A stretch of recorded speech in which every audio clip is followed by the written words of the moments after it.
Now this endoplasmic reticulum is of two type, ठीक है, based on the presence of this ribosome mainly. So there are of two types. One is called the smooth endoplasmic reticulum and another is called the rough endoplasmic reticulum. I am writing over here smooth, ठीक है, ER मैं नहीं लिख रही हूँ full, and this is the rough. Fine. Okay, now इसकी characteristics देखते हैं. The first characteristics of this smooth endoplasmic reticulum that इसकी जो surface होती है वो कैसी होती है, स्मूथ सरफेस होती है, ठीक है, जबकि इसकी सरफेस कैसी होती है, रफ सरफेस होती है. ओके तो अगर हम एक एंडोप्लाज्मिक रेटिकुलम यहाँ साइड में बनाएं, okay, so this one I am making, okay,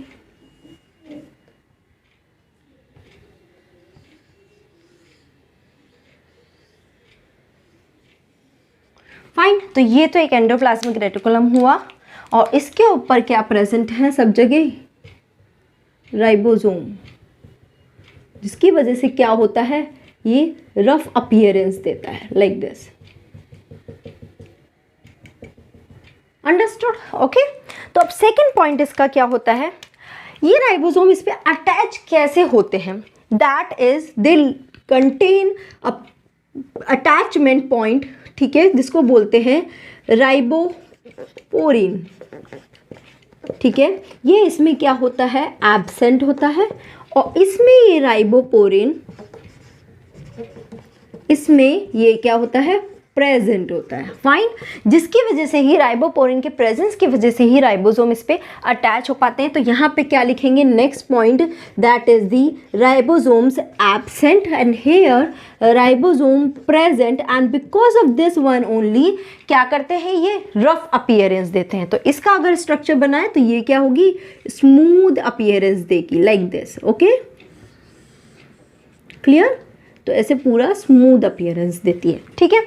okay, next बात करते हैं कि ये जो स्मूथ एंडोप्लाज्मिक रेटिकुलम है, इसमें एलिमेंट्स तो तीनों ही होंगे, cisternae, tubules and vesicle, but इसमें जो सिस्टर्ने होता है that is less as compare to less than tubules and vesicles. Clear, ठीक है. उसके कंपैरिजन में सिस्टर्ने कम होता है और इसमें उसके ऑपोजिट होगा कि सिस्टर्ने इसमें ज़्यादा होते हैं, more than tubules and vesicles. Clear, समझ में आया ये डिफरेंस. ओके, नेक्स्ट चीज़ क्या, स्मूथ एंडोप्लाज्मिक, क्योंकि पूरी ईआर जो है वो न्यूक्लियस से लेके और प्लाज्मा मेम्ब्रेन तक फैली हुई रहती है. तो smooth endoplasmic reticulum it is more near by plasma Lima, यानी प्लाज्मा मेम्ब्रेन, उसके पास ये ज़्यादा मिलती है.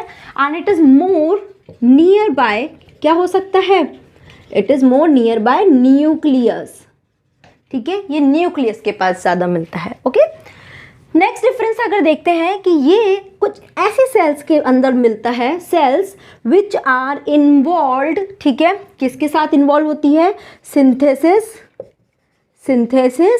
And metabolism of lipids, steroids, mainly तो यही होती है.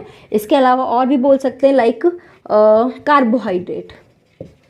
ओके, तो ऐसी सेल्स में ये मिलती हैं ज़्यादा, जो सेल्स लिपिड स्टेरॉइड की फंक्शनिंग से रिलेटेड होती है. तो कौन कौन सी मोस्टली सेल हो सकती है, लाइक एग्जाम्पल एडिपोज टिश्यू, ठीक है, सेल्स, सॉरी, एडिपोज सेल्स हो गई और लिवर सेल्स हो गई, ठीक है, मसल सेल्स हुआ. फाइन.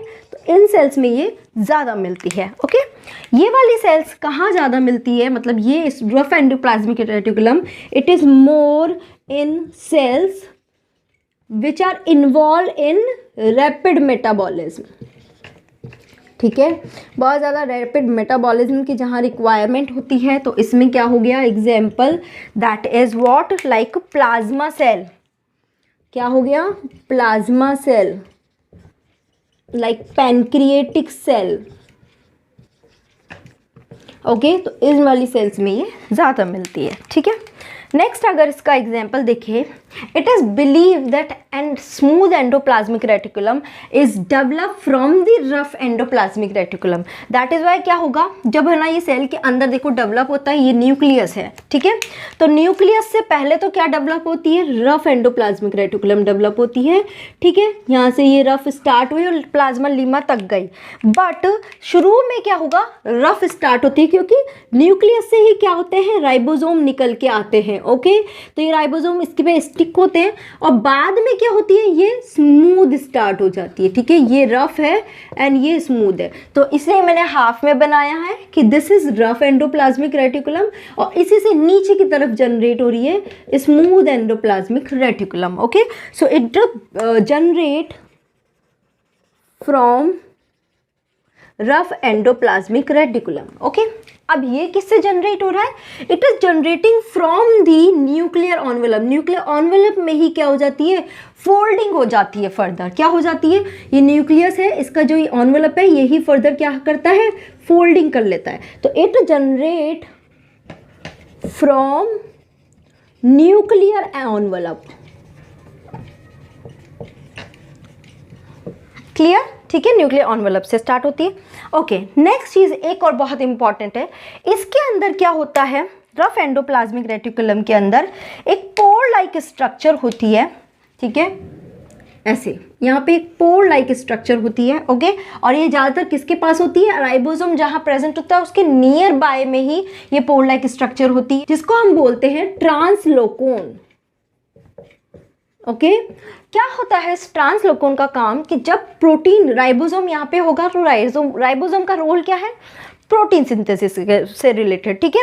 तो ये क्या करेगा, यहाँ पे से प्रोटीन जैसे ही बनता है वो हैंड टू हैंड इस ट्रांसलोकोन के थ्रू क्या होता है, एंटर कर जाता है, कहाँ, इस रफ एंडोप्लाज्मिक रेटिकुलम की मैट्रिक्स के अंदर। समझ में आया, जबकि इसमें पोर नहीं होता है बिकॉज इसमें राइबोसोम भी नहीं है। तो यहाँ पे तो जो ये पोर्स हैं ये एब्सेंट होते हैं, जबकि यहाँ पे ये पोर जो है जिसको हम क्या बोलते हैं, ट्रांसलोकोन होता है, ये प्रेजेंट होते हैं और जिसकी वजह से ही न्यूली फॉर्म पॉलीन्यूक्लियोटाइड, पॉलीन्यूक्लियोटाइड को ही क्या बोलते हैं, प्रोटीन बोलते हैं। और ये न्यूली फॉर्म है क्योंकि अभी हैंड टू हैंड जो बन रहा है। तो ये जो पॉलीन्यूक्लियोटाइड है ये क्या करता है, यहाँ से किस में एंटर कर जाता है, मैट्रिक्स के अंदर। किसकी मैट्रिक्स के अंदर, रफ एंडोप्लाज्मिक की मैट्रिक्स के अंदर एंटर कर जाता है। समझ में आया, ठीक है, ओके। चलिए एक दो और डिफरेंसेस के देखते हैं। नेक्स्ट डिफरेंस कि इसमें अगर हम फंक्शन की बात करें तो क्या फंक्शन हुआ, that smooth cells is responsible for the synthesis of lipids, ठीक है। जबकि ये क्या है, it is related with the synthesis, okay, synthesis on and transport of protein, ठीक है। ये अंडरस्टूड है कि राइबोसोम में तो यहाँ से रोल जो है सारा प्रोटीन से रिलेटेड है, कि उसका सिंथेसिस हो रहा है, उसका ट्रांसपोर्ट हो रहा है, क्लियर, ओके। एक और पॉइंट सिर्फ एससीआर का है कि यहाँ पे बिलीव किया जाता है कि जो स्फीरोसोम्स होते हैं, spherosomes and as well as the glycosomes, ये क्या होते हैं, इस एससीआर से ही सिंथेसाइज होते हैं, सिंथेसाइज फ्रॉम SER, ठीक है। ये बिलीव किया जाता है कि इससे ही सिंथेसाइज होते हैं, क्योंकि जनरली ये लिपिड से रिलेटेड है, तो ग्लाइकोजन मेटाबॉलिज्म से रिलेटेड है, ग्लाइकोजन के ब्रेकडाउन से रिलेटेड है, तो उसमें इसका रोल होता है। अंडरस्टूड, ठीक है। ये वीडियो बहुत लेंदी हो जाएगा, इसलिए मैं इसके फंक्शंस की बात नेक्स्ट वीडियो में करूंगी, ठीक है। Please have a look of that video also. Fine, till now if you have any doubt please put your query in the comment box. Thank you so much for watching this video.